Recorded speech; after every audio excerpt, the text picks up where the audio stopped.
పెట్టుబడిలో నెలకు 50,000 నుండి 10 లక్షలు సంపాదించాలనుకుంటున్నారా? ఈ వెబినార్ లో జాయిన్ అవ్వండి.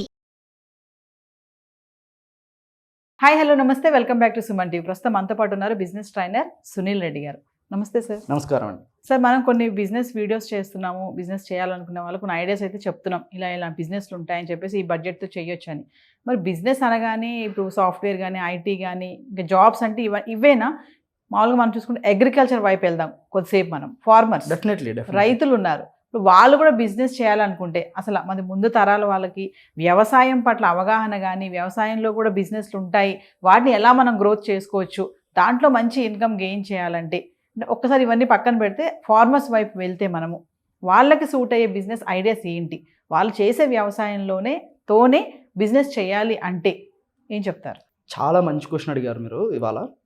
నేను కూడా ఒక విలేజ్ బ్యాక్గ్రౌండ్ నుంచే వచ్చాను. సో నేను కూడా ఒక రైతు కుటుంబంలో పుట్టిన వ్యక్తినే.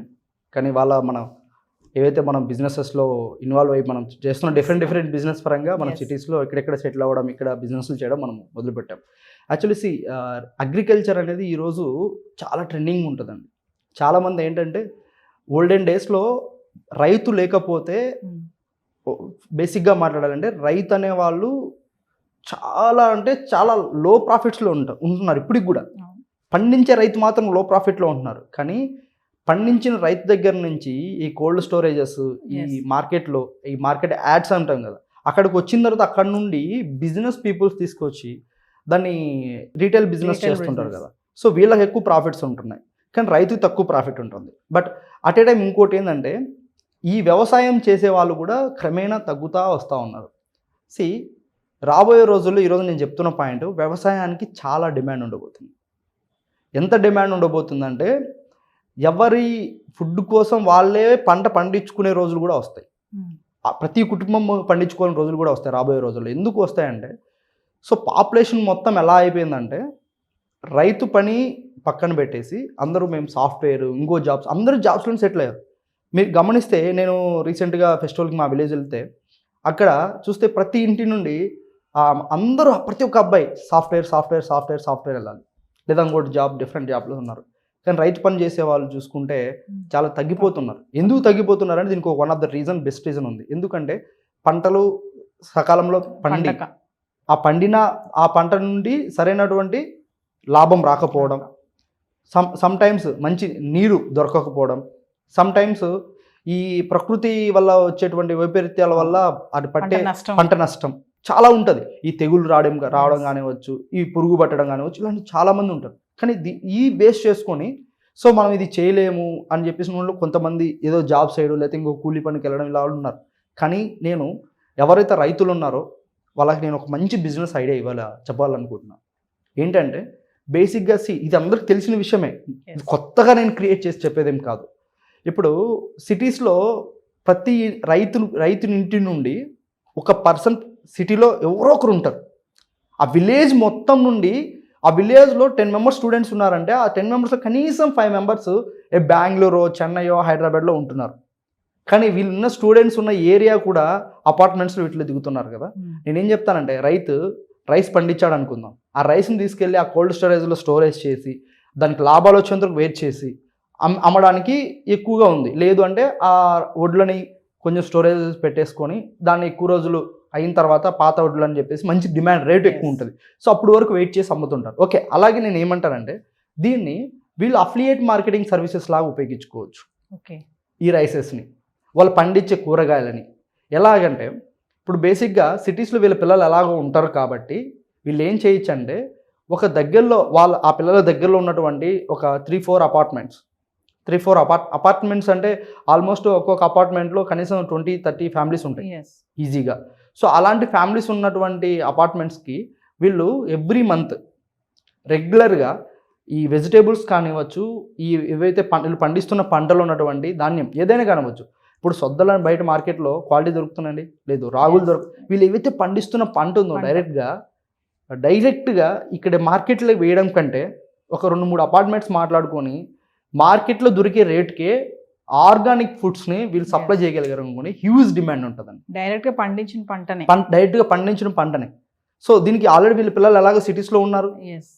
సో వీళ్ళ పిల్లల సహాయం తీసుకొని అక్కడ దగ్గరలో వీళ్ళకి తెలిసినటువంటి సర్కిల్లో డైరెక్ట్గా వీళ్ళు పంటని వాళ్ళ దగ్గర తీసుకెళ్ళగలిగారంటే సో కొంతమంది కామెంట్స్లో కూడా రాయొచ్చు ఏమనంటే సార్ ఒక నెల కొంటారు, ప్రతి నెల కొంటారా వీళ్ళని? 100% కొంటారండి. ఇప్పుడు నాకు ప్రతి నెల బియ్యం కావాలి, రైస్ ప్యాకెట్ కావాలి, నేను బయట మార్కెట్లో కొంటున్నాను కదా, ఆ పాలిష్ చేసిన బియ్యం తింటున్నాను నేను. సో వితౌట్ పాలిష్ తోటి రైతు దగ్గర నుంచి మీరు ప్రైస్ తీసుకోవచ్చు. నీకు హెల్త్కి మంచి ఉంటుందా, చెడుగా ఉంటుందా? మంచిగానే ఉంటుంది కదా. సో ఎందుకు ఈ బిజినెస్ చాలా వరకు వర్కౌట్ అవుతుందండి.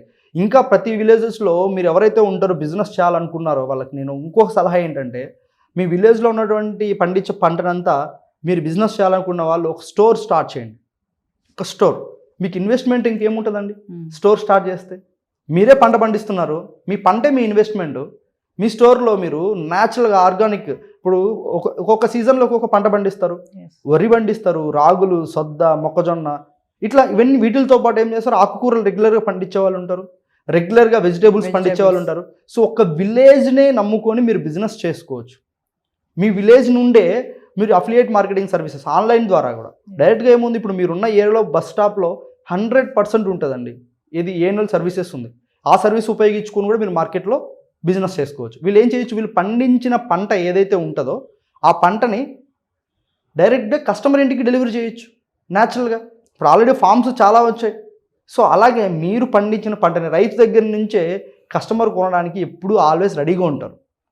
నేను కూడా కొంటానండి. ఇప్పుడు నేను విలేజ్లో వచ్చాను, నేను కూడా రైతు దగ్గర నుంచి పంట తెచ్చుకుని నాకు కావాల్సినటువంటి ఏవైతే సీడ్స్ ఉన్నాయో, సీడ్స్ కానివ్వచ్చు, ఇవన్నీ నేను తెచ్చుకున్న రైతు దగ్గర నుంచి తెచ్చుకున్నాను. సో రాగులు కానీ, సొద్దలు కానివ్వచ్చు, గోధుమలు. యాక్చువల్లీ బేసిక్గా గోధుమలు చాలామంది అంటే ఓల్డెన్ డేస్లో గోధుమలతోనే అవి బాగా ఆడిచ్చి వాటి దగ్గర నుంచి పిండి పట్టించుకుని చపాతీలు చేసుకునేవాళ్ళు. ఇవాళ మనం ఏం చేస్తున్నాం, మార్కెట్లో ఆటాలని అవన్నీ ఇవన్నీ కొంటున్నాం. కానీ ఎంతమంది న్యాచురల్గా తినాలనుకుంటున్నారు? ఉంటారు, న్యాచురల్గా తినాలనుకునే వాళ్ళు ఉంటారు. వాళ్ళని మీరు టార్గెట్ ఆడియన్స్. సో ఇది డెవలప్ అవ్వడానికి విల్ టేక్ 2 to 3 months. 100% మంచి బిజినెస్ అండి ఇది. సో మీకు దగ్గరలో ఉన్నటువంటి అపార్ట్మెంట్స్లో మీరు మాట్లాడుకోవచ్చు, లేదు మీరు చిన్న చిన్న టౌన్స్లో ఉన్నారు, మీ విలేజెస్ అక్కడే ఉన్నాయి. సో అపార్ట్మెంట్తో మాట్లాడండి, అపార్ట్మెంట్ కమ్యూనిటీ ప్రెసిడెంట్స్ ఉంటారు, ప్రెసిడెంట్ వాళ్ళతో మాట్లాడుకొని మేము మీకు క్వాలిటీగా మార్కెట్లో దొరికే, ఇప్పుడు ఒక రైతు దగ్గర నుంచి 1000 రూపాయలకి ఒక టిక్కీ బియ్యం తీసుకున్నారు అనుకుందాం, అది మార్కెట్లో మనం కొనడానికి మనం 1600, 1700, 2000 కూడా పెట్టుకుంటున్నాం మంచి రైస్, మసూరా అవి కావాలనుకున్నప్పుడు. సో మార్కెట్లో దొరికే దానికంటే రైతు 1000 రూపాయలకి వాడికి అమ్ముతున్నాడు కదా, అదే 1000 రూపాయల కంటే ఇంకొక 200, 300 ప్రాఫిట్ పెట్టుకొని డైరెక్ట్ కస్టమర్కి ఇచ్చినా కూడా కస్టమర్ తీసుకోవడానికి రెడీగా ఉంటాడు. ఎందుకంటే న్యాచురల్ డైరెక్ట్ ప్రోడక్ట్ డైరెక్ట్గా ఎక్కడి నుంచి వస్తుంది, రైతు దగ్గర నుంచి వస్తుంది. ఇప్పుడు రైతులు కూడా కొన్ని పంటలు పండించాలంటే కెమికల్స్ వాడాలి. ఏం కెమికల్స్ వాడుతున్నారు వాళ్ళు? పండించడానికి వాడుతున్నారు. సో అవి అక్కడికి ఎనఫ్. కానీ అక్కడి నుంచి మళ్ళీ మార్కెట్లోకి ప్రోడక్ట్ని ప్రిజర్వేట్ చేయడం కోసం వీళ్ళు వాడే భారీ కెమికల్స్ ఇంకా ఎక్కువ ఉన్నాయి కదా. వాళ్ళు పంట మీద వాడితే వీళ్ళు ఏకంగా ఏం చేస్తున్నారు, సీడ్స్ మీద వాడుతున్నారు. సో అది చాలామంది ప్రెగ్నెంట్ లేడీస్ ఉంటారు ఇంట్లో, వాళ్ళకు కూడా మంచి ఫుడ్ కావాలనుకున్న వాళ్ళకి జొన్నలు, సొద్దలు మీరు ఉన్న విలేజెస్ నుంచి తీసుకోవచ్చు. ఇంకా రైతులకు హెల్ప్ చేయాలి, మేము రైతుల దగ్గరికి మంచిగా చేయాలని చెప్పి చాలామంది పోరాడుతూ ఉంటారు. అటువంటి వ్యక్తులకు కూడా ఇంకో బిజినెస్ని ఐడియా ఇస్తారు. కొన్ని విలేజెస్తో కొలాబరేట్ అయ్యి ఆ విలేజెస్లో పండించే పంటని మీరు ఆర్గానిక్గా స్టోర్స్కి సప్లై చేసుకున్నారనుకోండి, మంచి రీటైల్ బిజినెస్ అవుతుంది అది కూడా. సో ఇట్లా డిఫరెంట్ వేస్లో చేయొచ్చండి. ఆర్గానిక్ ఫుడ్స్ మీద మంచి డిమాండ్ ఉంది. చాలామంది ఈ ఆర్గానిక్ బిజినెస్ ద్వారా ఉపయోగించుకొని ఆల్రెడీ చదువుకున్న వాళ్ళైతే నెక్స్ట్ ఎపిసోడ్లో నేను చెప్తాను ఒక మంచి బిజినెస్ ఐడియా.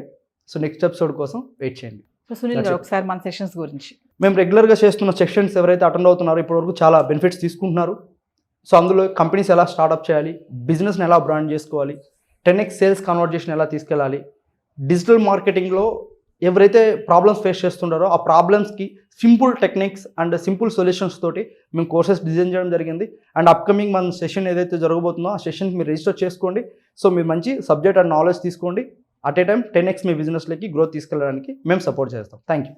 సో వ్యూవర్స్ మరి విన్నారు కదా, కింద కనిపిస్తున్న నెంబర్కి కాల్ చేస్తే మా టీం మీకు అందుబాటులో ఉంటుంది. ఎవరైనా సరే ఇప్పుడు మేము చెప్పినట్టుగా టాలెంట్ ఉంది, నాకు జాబ్ రావట్లేదు అనుకున్న వాళ్ళు, కన్ఫ్యూజన్లో ఉన్న వాళ్ళు, నేను ఒక బిజినెస్ చేద్దాం అనుకుంటున్నాను, నా దగ్గర సమ్ బడ్జెట్ ఉంది, ఏం బిజినెస్ చేయాలనుకున్న వాళ్ళకి కూడా సునీల్ రెడ్డి గారి సెషన్స్ ఉంటాయి.